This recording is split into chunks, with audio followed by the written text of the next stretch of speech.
one of the main reasons for my site was as a tribute to Andy Jerpy, my best squadron friend then and after, who committed suicide in 1993.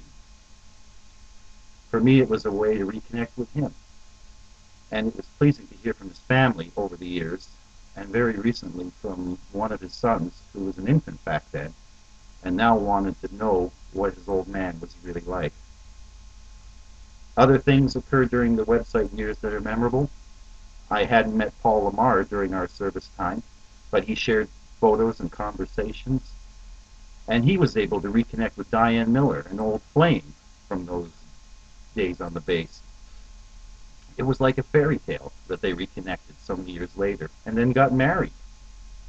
I also enjoyed the lunch meetings with Bill Khatib, having some folks over to our house to reminisce. Dale Reed, Carmen Nacarado, Doug Watkins, they come to mind. And reconnecting with Ken Morris when he was in Japan. Currently serving squadron members like Dave Fisher were very helpful by sending photos of what was happening at the squadron then.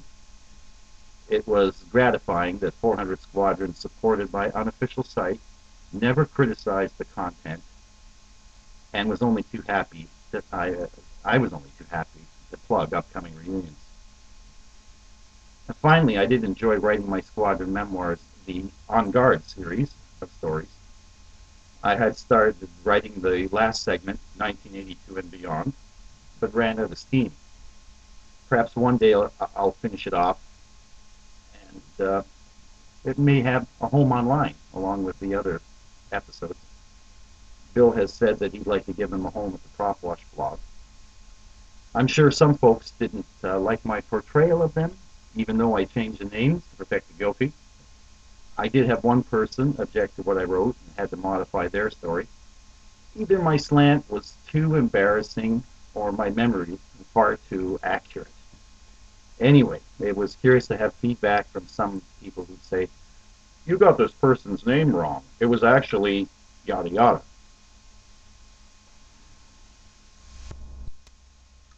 Believe me, I do remember the right names, and I'm certain those of you who noticed figured out who I was referring to, but the idea was to disguise them. Not everyone enjoys having their personal past displayed on the internet. It was fun, though, and some of it easily could be confused with fiction. A lot of it was sexual, a lot comic. I had thought with a vivid coverage of the setting and time with all the pictures and stories, it would sell as a great screenplay, a No Time for Sergeants, or Wackiest Ship in the Army, or Gomer Pyle style film or TV movie. Tried pitching the idea of this military asylum in the middle of Toronto to the CBC and others, even to Paul Gross, but I guess he was thinking of more serious, broader subjects like his recent military epic film Passchendaele. So it never flew. Maybe one day, and then I'll see Down's View brought to life on screen. After all, the otters are available for filming. They're still out there in the bush. Today, I'm not active with websites at all. What else have I been up to since leaving the squadron? As some may know, I've been fighting fires with the Hamilton Fire Department for the past 25 years. I've been a captain since 2002. I hope to retire in about a year and a half. Freedom 55. Been with my better half for 24 years, and my wife has been battling cancer for 12 years, and I've been diabetic for 9 years. Except for the military and various trips, I've lived in the Golden Horseshoe around the western shores of Lake Ontario for all of my life thus far. Toronto, Burlington, Hamilton, and for the past 5 years in Grimsby. The last couple of years I've been into video editing, and I've digitized old VHS home videotapes going back 21 years. I've been busy creating YouTube videos on many subjects, about 170 to date. You can catch them at www.youtube.com. Search for Freddie K, all one word, And my member name is CL033149. So yeah, just anything with a bunch of crazy digits on there, that's my stuff. You'll find them.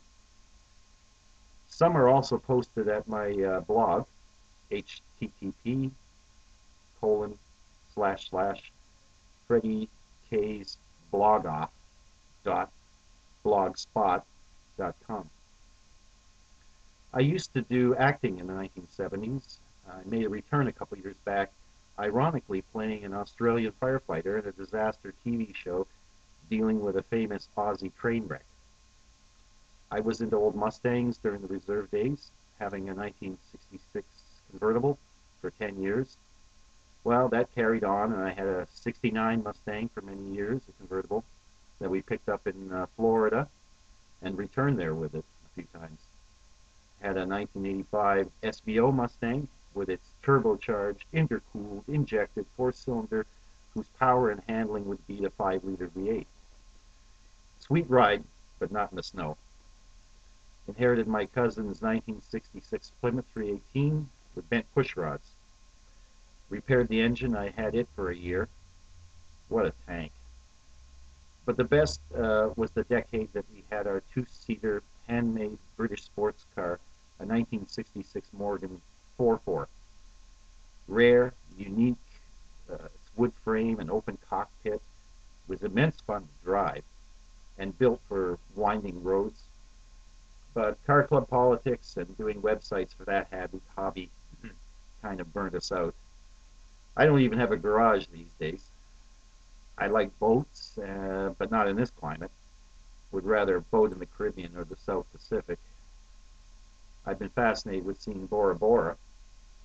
Maybe one day. In 2006, we sailed a tall ship in the Eastern Caribbean. A fantastic adventure.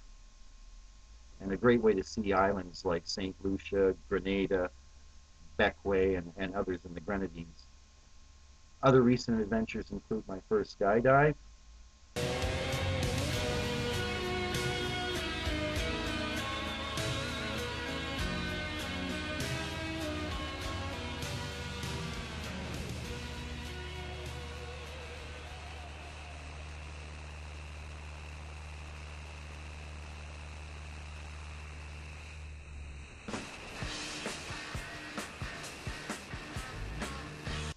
hot air ballooning, and being a fire department calendar boy in the sold-out beefcake floor shows and charity calendar. This over 50 guy still has it. We do like to travel. Favorite cities would be New York City, Havana, and Las Vegas.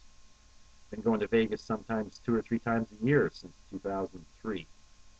I went to Manhattan right after 9/11, and then have done 3 or 4 trips since, including marching in the St. Patty's Day Parade in 2004. But Cuba is a favorite haunt. We went there for the first time in 1994 and have been going regularly since. That's when we discovered Cuban handmade cigars. And we liked them so much it led to my wife becoming a tobacconist, forming a Southern Ontario Society cigar club, doing tastings, cigar tastings for a magazine, and great cigar dinner events. Until the smoking laws put an end to all of those times. But the Cuban people are great. They have that North American ambition and drive, but also that Latin American joy of life. Those people are fantastic. And Cam, if you're listening, Havana is a lot more fun than Myrtle Beach. Trust me on this. Had a dog prior to our reserve days, and have had dogs since. The current 2 are angels, a golden retriever and a Portuguese water dog. Sometimes we prefer them over most people. We still like to party. When Lynn's health has allowed us, we've hosted a number of themed costume parties in recent years. Polynesian and toga parties, Jimmy Buffett Margaritaville event, and a Pirates of the Caribbean soiree are examples. Lynn has enjoyed the coffee for Kandahar idea and has been running with that idea. But charity events aren't anything new to us. For 5 years, we organized a toy drive for needy kids that was very satisfying. Every now and then, I pick up the guitar, still write the odd new tune, and still play some of those songs we used to do at North Bay. Right now, we're living a quieter, kinder, gentler life and looking forward to retiring. Puttering in the garden and backyard on nice days, streaming my MP3 tunes to the backyard because you gotta have tunes. Watching my growing DVD collection with items like the entire TV series, The Man from Uncle and The Wild Wild West. I guess I'm nostalgic by nature, but I do like those episodes from the mid 1960s when I was a young, impressionable lad. In recent years, I got into yoga, Tai Chi, readings from the Dalai Lama, Buddhism, and trying to understand concepts like karma and dharma.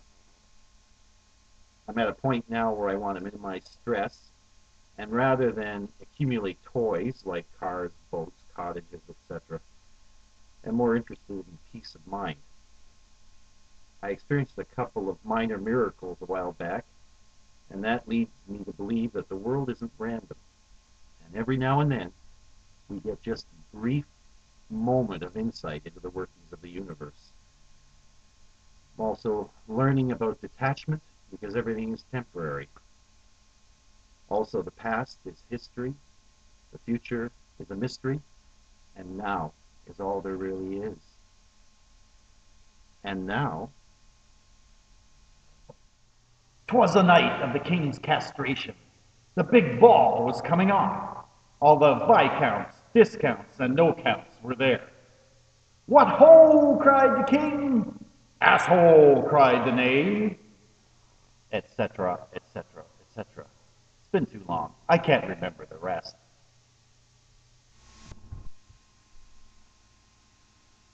Well, thank you everyone for visiting with me. And I want to wish you once again happy holidays, happy new year, and down to you does live in cyberspace. See you next time.